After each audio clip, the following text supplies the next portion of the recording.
Saratoga Lights presents Never Trust a Dame. In the corner of the Whippoorwill Diner, a young kid sits alone in a booth with nothing but a cup of coffee and a small plate of toast to keep him company. The clock on the wall reads midnight, long past the hour when most children are tucked away in their beds. But no one here at this sleepy diner bats an eye. A woman enters the diner with a worried look deeply embedded upon her features, clearly not intending to be out at this hour given the homely housecoat and mismatched shoes with which she was adorned this evening. But she would pay no mind to any sideways glances that came her way. Though there were none, not here at the Whippoorwill. Before the glass door shut behind her, the woman had already spotted the boy in the corner booth, turning her look of consternation into one of frustration as she marches over to her son. Of all the gin joints in all the towns, in all the world, you walk into mine. This is a diner, Dylan, not a gin joint. I could tell from the second you stepped through the door that you were trouble. You're supposed to be in bed, not wandering around in your pajamas. It's dangerous. Dangerous? Sure. I know a thing or two about danger. I've seen the seedy underbelly of this city at night with every Bob, Dick, and Harry scratching for bread. Can I get you anything else? A waiter appears at the booth, a young man covering an overnight shift for Irma, who overslept. Yeah, I'll have another cup of joe. Black. The dame will have 2 sugars and a spritz of half and half. The waiter wordlessly sets about this task. I'm your mother. Don't call me a dame. Hey, don't blow your wig, dollface. Let's go home. You have school in the morning and I have to work. You want to make tracks? Be my guest. But don't think for 1 second you can bat those eyes around and get me to beg. I'm no rover. I told your father those movies weren't appropriate for you. Why not? Shakespeare thought all the world's a stage. Me? I don't know. If some jack wants to dress up like a Betty and smoke those funny cigarettes, that's his business. What are you talking about? But don't expect me to join in singing Kumbaya. The waiter places a couple of mugs on the table, each one glazed with the profile of a bird and steaming with freshly poured coffee. Thanks, Sam. How much do I owe you? On the house. Dylan sips his coffee as the waiter returns to his station at the front of the diner, poised to greet any patrons who may wander through the door, though at this hour, there aren't many to be expected. Dylan's mother reluctantly takes a sip of her own coffee. She'll need the boost if she's ever able to talk her son into the car. Good kid. So, what do you want to do? Play this game all night? What can anyone do? Just get by, I suppose.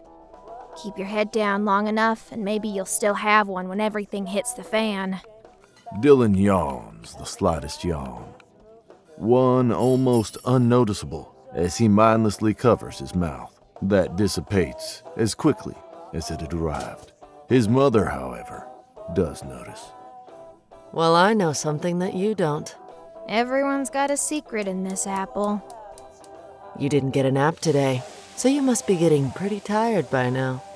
Dylan forces himself to perk up in defiance of the suggestion. Tired? Hardly.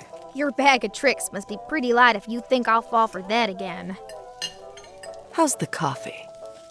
Dylan pauses mid-sip and allows the coffee to return to its receptacle as bidden by gravity, dribbling down his chin. What did you do? I had Sam slip something in there. Dylan places the cup down on the tabletop and stares back at his mother. The two of them look blankly at each other for what seems like ages as the clock moves closer to 1. Dylan yawns once more, this time more pronounced. His eyes start to feel heavy, with each blinking of the eyelids lasting longer than the one prior. He didn't see it coming. His own mother. So this is it. That's right. The kiss off. Never trust a dame. He fights to keep his eyes open, struggling with all his being to stay awake and cognizant. But the effects of the perceived poison took their hold long ago. His mother casually sips on her coffee, confident in her victory in this game, as Dylan's head slowly drops down to rest on the table, where he finally falls asleep.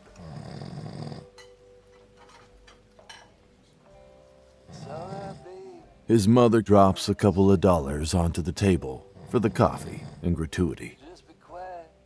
As she picks Dylan up from the booth, the boy instinctively wraps his tiny limbs around his mother. And his mother instinctively pulls the boy closer, reassuringly. There was no guarantee that life would get any easier. Quite the contrary. Life would undoubtedly be littered with disappointments as Dylan grew older, but she would do everything in her power to guard him from the harsh cruelties of the world for as long as she could. And when she could protect him no longer, when the time came that he would have to feel the discomfort, the loss, the heartbreak, she would be there for him. The two make their way down the narrow aisle alongside the counter, passing booth after booth until they get to the front of the diner. Thanks for calling me. Anytime.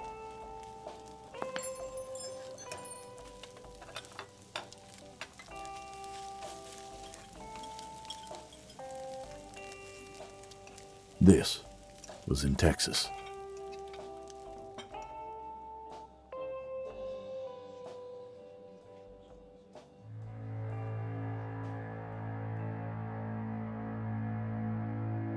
Never Trust a Dame is written and directed by Randall LaRue.